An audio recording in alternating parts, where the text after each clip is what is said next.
You ever notice how the woods seem to breathe at night? How the darkness between the trees feels thicker, heavier, almost alive?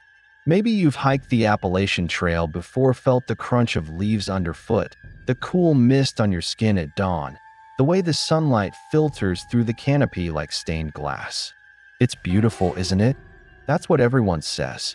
But beauty is just the surface. The trail has a memory, and it never forgets what it's seen. Some stories never make it off the trail, but tonight, you will hear them. I used to think I knew the Appalachian Trail. I'd read the guidebooks, watched the documentaries, even joined a few online forums where people swapped stories about blisters and bear sightings. But the stories that matter, the ones that keep you up at night, those are whispered, not written. They're the kind of stories that make you question every shadow, every snap of a twig, every echo that doesn't quite sound like your own footsteps. If you think you know the Appalachian Trail, think again. There's a reason hikers leave offerings at certain trailheads. A reason some locals won't set foot past the tree line after dark. I heard about a guy, let us call him Mark, who radioed in from mile marker 237. His last words were, "I see someone, but they're not moving." The static swallowed the rest. They never found him. Just his pack, zipped up and untouched, sitting in the middle of the path like he stepped out for a moment and never came back. People say the trail is just a path through the wilderness, a place to find yourself, to escape the noise of the world. But what if the trail is listening? What if it's waiting for you to let your guard down, to wander just a little too far from the beaten path? Tonight, I'm going to share 7 stories, true stories that most people would rather forget. Stories that have haunted me and might just haunt you, too. So settle in, turn down the lights, and remember, the trail never really lets go. Let's start at the beginning, but be warned, you may never see the woods the same way again. The Appalachian Trail stretches for over 2,000 miles, a living scar that winds through the heart of the eastern wilderness. It's a place where the world narrows to a single footpath, where the air tastes of pine and earth, and the only constant is the rhythm of your own breath. In the daylight, the trail is a cathedral of green. Sunbeams flicker through the leaves, birdsong weaves between the branches, and the world feels gentle, almost forgiving. You can lose yourself in the beauty, lulled by the steady crunch of boots and the promise of another sunrise. But every mile has a secret. Some are never meant to be found. When dusk falls, the trail changes. The forest closes in, shadows stretch and twist, and the silence grows heavy, pressing against your ears until you start to hear things that shouldn't be there. The wind carries voices, sometimes laughter, sometimes something that sounds like weeping. The same trees that seemed so welcoming by day become sentinels, their limbs clawing at the sky. The path ahead narrows, swallowed by darkness, and you realize just how alone you really are. Locals say the trail remembers every footstep and every scream. There are places along the trail that hikers avoid, even if it means adding miles to their journey. Places where the air feels colder, where compasses spin and GPS signals vanish. I've heard stories, some from old-timers in smoky bars, others whispered in online threads that vanish as quickly as they appear. There was the Blue Blaze incident, where a group of hikers followed a side trail that wasn't on any map and came back changed, refusing to speak about what they'd seen. Or the Shelter 13 case, where a solo camper left frantic notes in the logbook about voices outside his tent, only for the next hiker to find the shelter empty, the notes torn to shreds. The trail is ancient, older than the country itself. It's stitched together from old hunting paths, forgotten burial grounds, and the ruins of settlements that never made it through a single winter. Some say the land remembers, that the stones and roots hold onto the pain, the fear, the things that were never meant to be disturbed. There are stories of ghost lights flickering in the fog, of children's laughter echoing through the hollows, of footprints that appear beside your own in the mud, too small, too many, too wrong. And then there are the stories that never make it to the forums or the campfire. The ones that end with a search party and a closed casket, or no casket at all. The Appalachian Trail is a place of beauty, yes, but it's also a place of secrets, of things that wait just out of sight, just out of reach. It's a place where the line between the living and the lost is thinner than you think. But not all who walk the trail return the same. Here are 7 stories that prove it. I never planned to hike the Appalachian Trail alone. That was never the idea. But plans change, and sometimes the trail decides for you. I met Eric on my 3rd day out, somewhere near the Virginia border. He was the kind of guy you want to meet on a long hike, easy laugh, quick with a story, always had an extra granola bar. We fell into step together, swapping tales about bad weather and worse trail food. And for a while, it felt like the world was just the 2 of us and the endless green. Heard about the old Civil War graves out here? Eric asked one afternoon, as we passed a mossy stone half swallowed by the earth. They say if you listen close, you can hear the soldiers marching at night. I laughed it off, but that night, as we set up camp near mile marker 237, the woods felt different. The air was thick, heavy with the promise of rain, and the trees seemed to lean in, listening. We cooked dinner over a tiny stove, trading ghost stories and pretending we weren't spooked by the way the wind kept dying, leaving the forest too quiet. You ever get the feeling we're not alone out here? Eric asked, voice low. Yeah, I said, trying to sound braver than I felt. But it's just the woods. They play tricks on you. He nodded, but I could see the worry in his eyes. The next morning, the fog was so dense I could barely see my own boots. We packed up in silence, the world muffled in gray. Eric walked ahead, his orange pack a bright spot in the gloom. I kept my eyes on him, not wanting to lose sight. The trail twisted and dipped, and for a moment, he disappeared around a bend. He was right behind me, until he wasn't. I called out. No answer, just the soft drip of water from the leaves.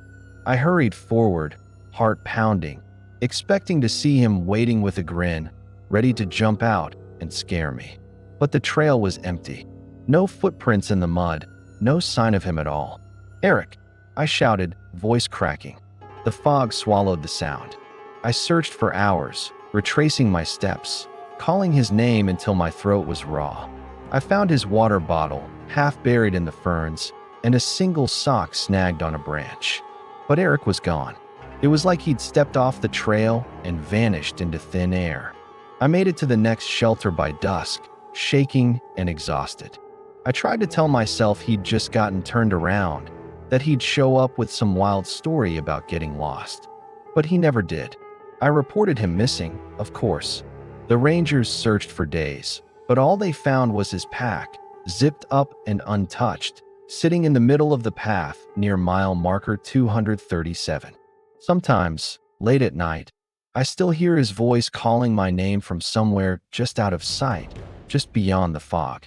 I know it's impossible, but the trail has a way of holding on to things, of never really letting go. I don't hike with strangers anymore. I don't hike alone either. And I never, ever go near mile marker 237. But disappearances are just the beginning. We were 4 friends, city kids with more bravado than sense, out to conquer a stretch of the Appalachian Trail before college split us up for good. There was me, my best friend Jess, her boyfriend Tyler, and his little brother, Sam. We joked that nothing could touch us as long as we stuck together. Safety in numbers, right? That's what we told ourselves, anyway. The first 2 days were perfect, sunny, cool, the kind of weather that makes you believe the world is on your side. We hiked, we laughed, we took stupid selfies at every overlook. At night, we'd sit around the fire, telling stories we'd heard online about the trail. The ghostly hitchhiker, the woman in white, the old hermit who lived off roots and rage. Jess rolled her eyes at every one, but Sam hung on every word, wide-eyed and shivering in his sleeping bag. On the 3rd night, the air changed. The wind died, and the woods pressed in, thick and silent. We were camped near an old logging road, miles from the nearest town. Tyler was the first to notice the light, a faint, flickering glow weaving between the trees. "Probably a ranger," he said, but his voice was too tight, too rehearsed. We watched as the light bobbed closer, slow and deliberate. It was a lantern, old-fashioned, the kind you see in antique shops. The figure holding it moved with a strange, jerky rhythm, like he was limping or dragging something heavy. We couldn't see his face, just the outline of a wide-brimmed hat and a long coat. "Should we say something?" Jess whispered. "Let's just stay quiet," I said, my heart thudding. "Maybe he'll pass by." But the lantern man didn't pass by. He stopped just beyond the edge of our firelight, the lantern swinging gently from his hand.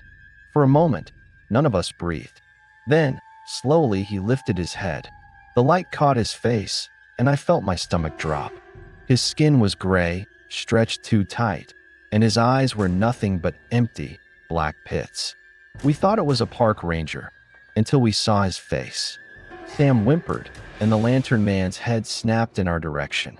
He took a step forward, the lantern's glow growing brighter, almost blinding. Tyler grabbed a stick from the fire, waving it like a weapon. "Stay back," he shouted, but his voice shook. The lantern man didn't flinch. He just smiled a wide, broken thing and started humming, a low, tuneless sound that made my teeth ache. The air grew colder, the shadows deeper. I felt something brush past my leg, cold and slick, like a snake made of mist. "Run," Jess hissed, and we did, bolting into the woods, branches whipping our faces, the lantern's light bobbing behind us, always just out of reach. We didn't stop until we hit the next shelter, lungs burning, hearts pounding. We never spoke about what happened that night. Not really. Tyler insists it was a trick of the light, a drifter messing with us. But Sam still wakes up screaming, swearing he hears that humming outside his window. Some legends are warnings, not stories. The lantern man is one of them. If you see a light in the woods where there shouldn't be one, don't follow it. Don't even look at it. Just keep moving and hope it doesn't notice you. But sometimes, the trail itself turns against you. I used to think the scariest thing about hiking alone was the silence. The way it presses in, making every snap of a twig sound like a gunshot. But after what happened near Blood Mountain, I know better. It's not the silence you should fear, it's what breaks it. It started as a curiosity, like most bad ideas do. I'd been on the trail for a week, moving slow, savoring the solitude. The days were golden, the air thick with the scent of wildflowers and moss. I'd pass the occasional hiker, trade a nod or a tired smile, but mostly it was just me and the endless green. I felt safe, even a little invincible. One afternoon, I stumbled on something odd, a circle of stones, half buried in the dirt, arranged with a precision that didn't feel accidental. In the center, the earth was bare, the grass burned away in a perfect ring. Around the edge, someone had carved symbols into the bark of the surrounding trees. They looked old, almost Celtic, but twisted, wrong somehow. I knelt to get a closer look, tracing one of the marks with my finger. The bark felt warm, almost pulsing. I shrugged it off as some hiker's idea of a joke, snapped a picture for my friends, and moved on. But that night, as I lay in my tent, I couldn't shake the feeling that I'd stumbled into something I wasn't meant to see. The wind picked up, rattling the branches overhead. I heard voices, soft at first, then louder, urgent, like a crowd whispering just beneath the surface of the earth. I pressed my ear to the ground, half convinced I was losing my mind, and that's when I felt it, a slow, steady thrum, like a heartbeat deep in the soil. The ground was breathing. I swear it. I scrambled out of my tent, heart hammering, and shone my flashlight on the forest floor. The roots of the trees seemed to writhe, twisting and knotting together, forming shapes that almost looked like hands reaching up from the dirt. The symbols on the trees glowed faintly, pulsing in time with the heartbeat beneath my feet. I wanted to run, but my legs wouldn't move. The voices grew louder, chanting in a language I didn't recognize. I caught flashes of movement in the shadows, figures hunched and shrouded, their faces hidden, their hands caked with mud. They circled the stone ring, digging, always digging. There are things buried here that should never be unearthed. I don't remember falling asleep, but I woke at dawn, sprawled outside my tent, the ground cold and still. The stone circle was gone, the symbols erased, as if the forest had swallowed them whole. My phone was dead, the picture I'd taken wiped from the memory.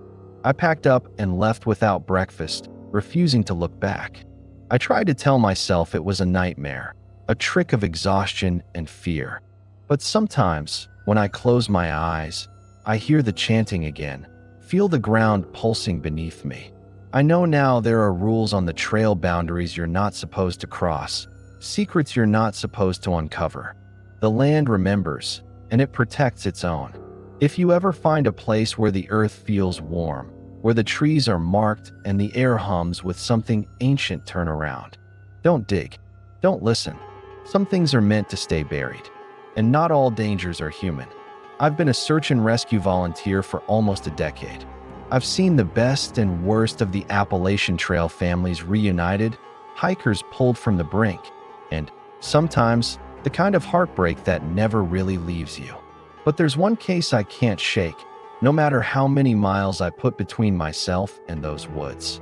It was late spring, the kind of day when the forest feels alive with promise. We got the call just after noon. A little girl, 7 years old, missing from a family campsite near the old fire tower.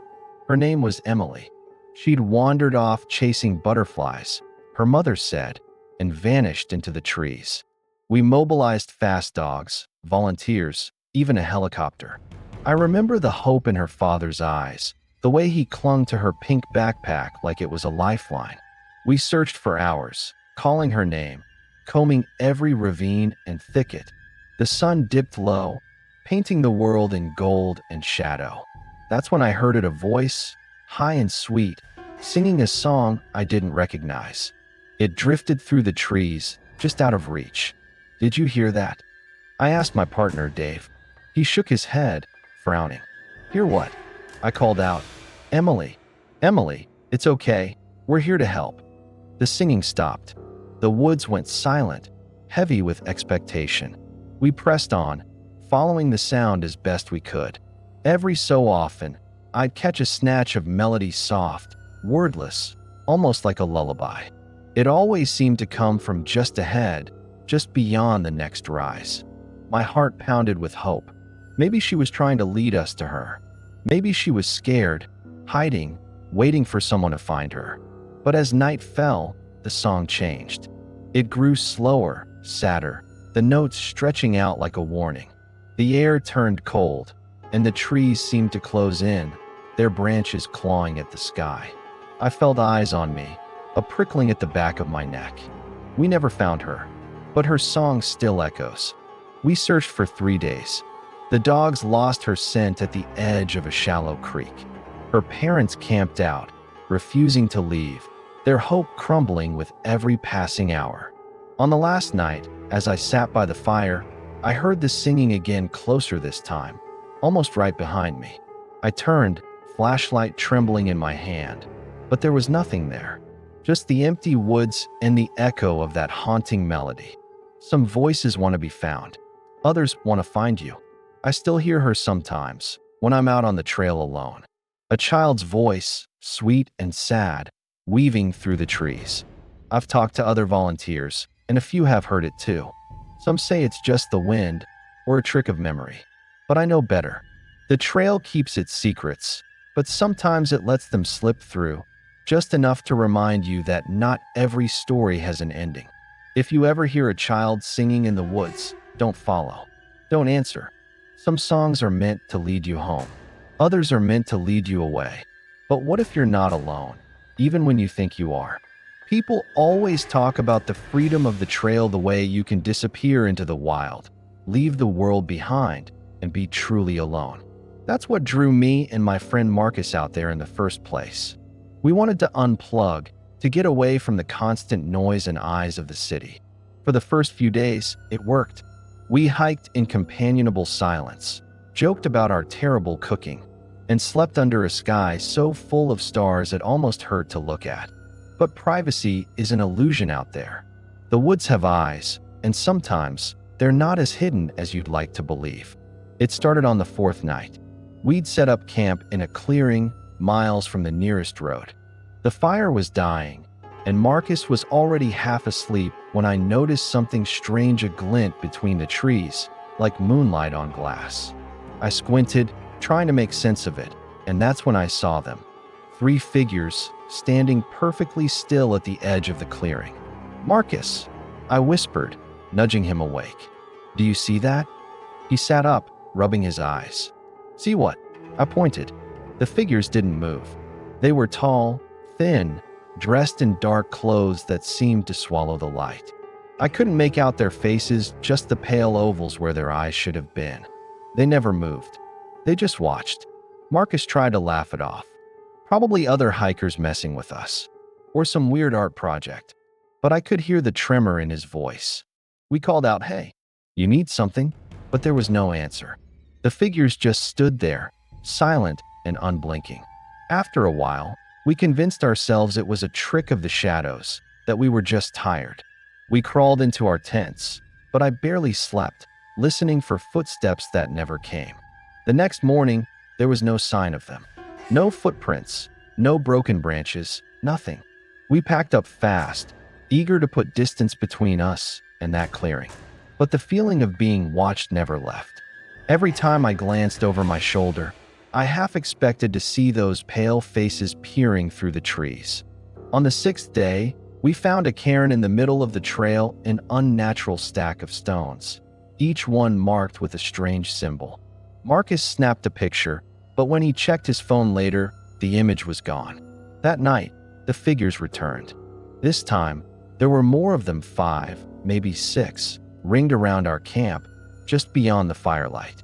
They never spoke, never moved, just watched. We weren't the only ones out there. We left before sunrise, hiking until our legs gave out. At the next shelter, we met an old man who'd been on the trail for years. When we told him what we'd seen, he just shook his head. "Some folks say the Watchers are guardians," he said. "Others say there's something else. Either way, if you see them, best keep moving. Don't let them follow you home." We finished our hike, but the feeling never left. Even now, back in the city, I catch glimpses of movement in the corner of my eye.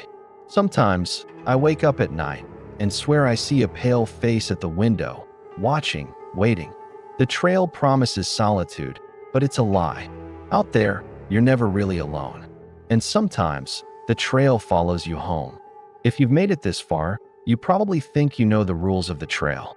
Stick to the blazes, trust your map, don't wander off after dark. I thought I knew them, too. But the trail has rules of its own, and sometimes, it makes new ones just for you. I'd been hiking the Appalachian for a week, feeling confident, almost cocky. The path was familiar, the rhythm of my boots and breath a comfort. I'd memorized every twist and turn on my map, every shelter and water source. So when I saw a narrow path veering off to the left, one I didn't remember, one that wasn't marked, I should have kept walking. But curiosity is a dangerous thing out here. The new trail was subtle, almost shy, barely more than a game trail. But the further I walked, the more it seemed to open up, as if it was inviting me in. The air grew cooler, the light dimmer, and the sounds of the forest faded until all I could hear was my own heartbeat. I told myself I'd turn back after a mile, but the path kept curving, always just out of sight, always promising something new around the bend. If you see a trail that isn't on the map, don't follow it. I started to notice things that didn't make sense. The trees were too tall, their trunks twisted in impossible shapes. The moss glowed faintly under my feet, and the air smelled sweet, almost metallic. I passed a stone marker carved with symbols I'd never seen before, shapes that seemed to shift when I looked away. My phone lost signal, then battery, then time itself. The clock blinked 3:33, over and over, no matter how long I walked. I should have turned back. I know that now. But the path felt endless, looping back on itself, always leading me deeper. I started to feel watched, not by animals or people, but by the trail itself. The trees leaned in, whispering secrets in a language I almost understood. I saw flashes of movement in the corner of my eyeshadows that didn't belong, faces half formed in the bark. I tried to retrace my steps, but the way behind me was gone, swallowed by undergrowth. Panic set in. I ran, branches clawing at my arms, the ground shifting beneath my feet. I stumbled into a clearing, heart pounding, and found myself staring at a perfect circle of stones, just like the one from an earlier story. The air was thick, humming with energy, and I felt a pressure in my skull, like something was trying to push its way in. I don't remember how I got out. One moment I was in that clearing, the next I was back on the main trail, gasping for air, my pack heavier than I remembered. My watch was running again, but the date was wrong 3 days ahead of when I'd started. My map was blank in places, the ink smeared and unreadable. I'm not sure I ever really left. Sometimes, late at night, I dream of that path. I wake up with dirt under my nails and the taste of metal on my tongue. I've checked every map, every forum, and no one else has found that trail. But I know it's still out there, waiting for someone else to stray just a little too far from the path. If you ever see a trail that shouldn't be there, don't follow it. Some places aren't meant to be found, and some doors aren't meant to be opened. But the most disturbing story is still to come. If you're hearing this, it's already too late. I know how that sounds melodramatic, like something out of a bad movie. But after everything I've told you tonight, you should know by now. Some stories are meant to be warnings. This is one of them. I never planned to share this last story. I thought if I kept it to myself, maybe it would fade, maybe it would lose its power. But the trail has a way of finding you, even when you think you've left it behind. Maybe you've noticed the pattern by now: the disappearances, the watchers, the voices that echo long after they should have faded. Maybe you've even felt it yourself, that cold prickle at the back of your neck when you're alone in the woods, or the sense that something is listening when you speak its name. This story isn't about a friend or a stranger. It's about me. It started with a message in an anonymous post on a forum I used to frequent, buried deep in a thread about Appalachian Trail legends. The post was simple. If you find the old mile marker, don't stop. Don't look back. Don't answer if it calls your name. There was no username, no reply, just that single warning. I should have scrolled past, but something about it stuck with me. Maybe it was the way it echoed the stories I'd already heard, or maybe it was just curiosity, that old, dangerous itch. A few weeks later, I was back on the trail, alone. I told myself it was for research, for closure, but deep down, I think I was looking for proof. I wanted to believe the stories were just stories. I wanted to be the one who came back with a rational explanation. I found the marker on a foggy morning, half buried in moss, the numbers almost worn away. I stopped. I looked back, and then I heard a voice, soft and familiar, calling my name from somewhere just out of sight. It sounded like my own voice, echoing through the trees. I know what you're thinking. Why didn't I run? Why didn't I listen to the warning? But the trail has a way of pulling you in, of making you forget the rules. I stepped off the path, just for a moment, and the world shifted. The air grew thick, the light faded, and I felt something cold wrap around my ankle, pulling me down, down, down. I don't remember how long I was gone.